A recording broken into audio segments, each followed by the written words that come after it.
Have you ever had a time when you found yourself reacting to a situation in a way that was a little more explosive than you expected? And you may have even thought to yourself, whoa, that was a big reaction I just gave. In those situations, you might ask yourself, why was I triggered by this? Well, today we're going to share a framework that might help you gain clarity on some of your triggers so that you can respond more effectively and prioritize your relationships over those knee-jerk reactions that can sometimes be detrimental to your relationships.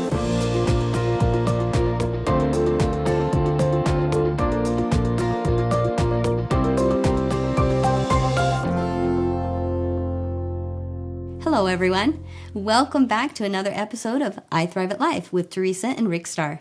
Today, we're going to dive into the SCARF model, spelled S-C-A-R-F. It's an acronym for a powerful tool that can help you understand why you might get triggered in your marriage or even any other relationship, but more importantly, what you can do to avoid that and to have more positive responses.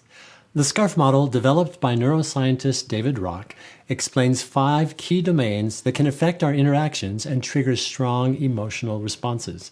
These domains are status, certainty, autonomy, relatedness, and fairness. Understanding these can help you and your partner communicate more effectively and reduce unnecessary conflicts. Let's start by breaking down each element of the SCARF model and what it stands for and how it might play a role in your marriage. We'll also discuss activities that you can do to manage these triggers and improve your relationship. The first element is the S in the word SCARF, and it stands for status. It refers to our relative feelings of importance or rank in comparison to others.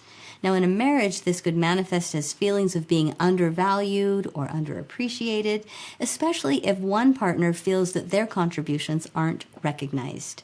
For example, if one partner consistently makes decisions without consulting the other, the one left out might feel like their opinions or contributions don't matter, triggering a status threat.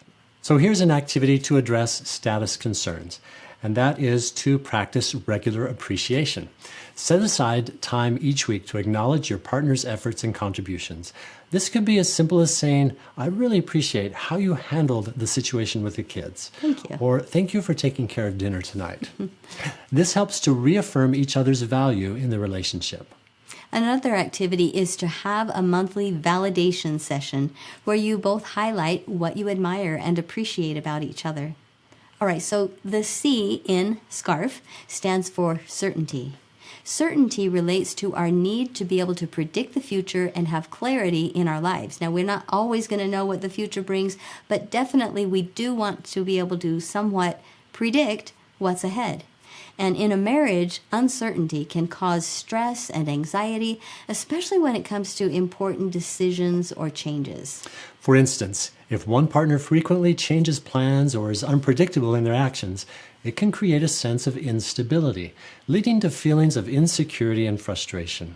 So here's an activity to reduce uncertainty. Create a weekly check-in routine where you discuss upcoming plans, schedules, or any changes on the horizon. This ensures that both partners are on the same page or on the same calendar, and it can help reduce anxiety that comes up with unpredictability or uncertainty. Additionally, you can establish clear expectations around decision-making processes, such as agreeing to consult each other before making major decisions. So the next letter in SCARF is A for autonomy. It's about our sense of control over our own lives. In a marriage, this might be challenged when one partner feels overly controlled or micromanaged by the other partner, leading to resentment. For example, if one partner dictates how household chores should be done or tries to control every aspect of a shared project, the other might feel like their autonomy is being threatened, causing tension.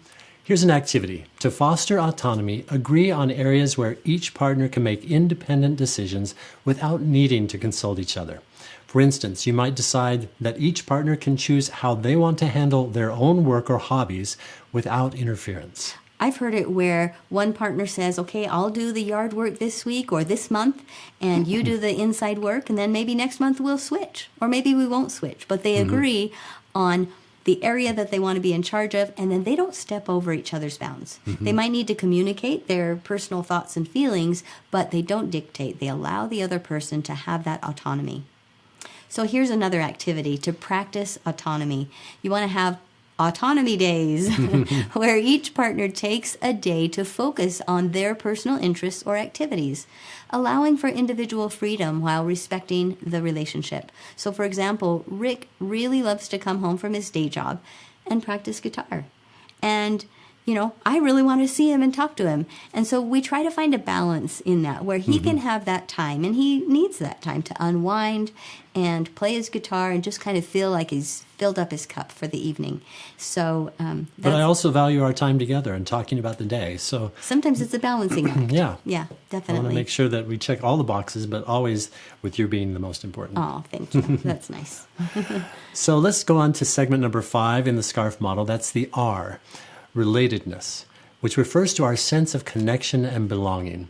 In a marriage, feeling disconnected from your partner can trigger feelings of loneliness or exclusion. There's nothing worse than feeling lonely in a marriage, No kidding. right? Or in any other relationship, whether it's at work or with your children, and yet you feel lonely, right? This unrelatedness or this loneliness in your relationship might happen if one partner feels left out of important conversations, or if there's a lack of quality time spent together, leading to a sense of emotional distance, or even if they feel like they're not listened to. Any of those can really cause that loneliness in a marriage. So here's an activity to strengthen relatedness. Schedule regular date nights or bonding activities that allow you to connect on a deeper level. It could be as simple as cooking dinner together or taking a walk or having a no phones allowed evening where you just focus on each other. And if you can have that set that every Friday night or every Saturday morning, whenever you decide to do it, you have that set time where you're really there for each other. That's right. You can also introduce a daily check-in where you share something about your day, no matter how small, to maintain a consistent connection. I love that. That daily connection is so important. All right, so F is for fairness. This is the last letter in our SCARF. Fairness is our sense of justice and equality. In a marriage, perceived unfairness, whether it's in the division of chores or decision-making or emotional support, it can cause significant conflict anytime one or the other partner feels like things are unfair. Right. For example, if one partner feels they're doing more than their fair share of work or aren't being treated equitably, it can lead to feelings of resentment and bitterness. And it's something you really need to talk about, right? Here's an activity to address fairness. Have an open discussion about the division of your responsibilities in your relationship. Create a fair plan that both partners agree on and check in regularly to ensure that it's working. Definitely. You might also want to use a fairness audit where you periodically evaluate different aspects of your relationship, like chores, finances, emotional support, just to ensure that both partners feel that things are balanced in several different areas of your relationship. This can prevent long-term resentment from building up and building and festering under the surface until it explodes. Right. If you have these times when you talk through it, you can work it out rather than building up resentment. That's right. The SCARF model can also be used as a tool for self-regulation to help you notice, then name, and then navigate your own thoughts and emotions. That's right. If you notice yourself chronically irritated about a situation, you can ask yourself, which component of the SCARF model is triggering me? Am I feeling threatened in my status, or am I feeling certainty or uncertainty? How about my autonomy or my relatedness? Or am I feeling like something's not fair? Being able to identify or name what is triggering you gives you the power you need to choose and navigate how to effectively respond so that you can show up in your relationships and in your life as the person that you want to be. And there you have it, the SCARF model applied to marriage. By understanding and addressing status, certainty, autonomy, relatedness, and fairness, you can reduce triggers and build stronger, more resilient relationships in your marriage and in all areas of your life.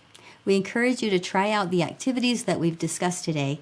And remember, it's all about understanding your own triggers and working together with your partner to create a supportive and loving environment.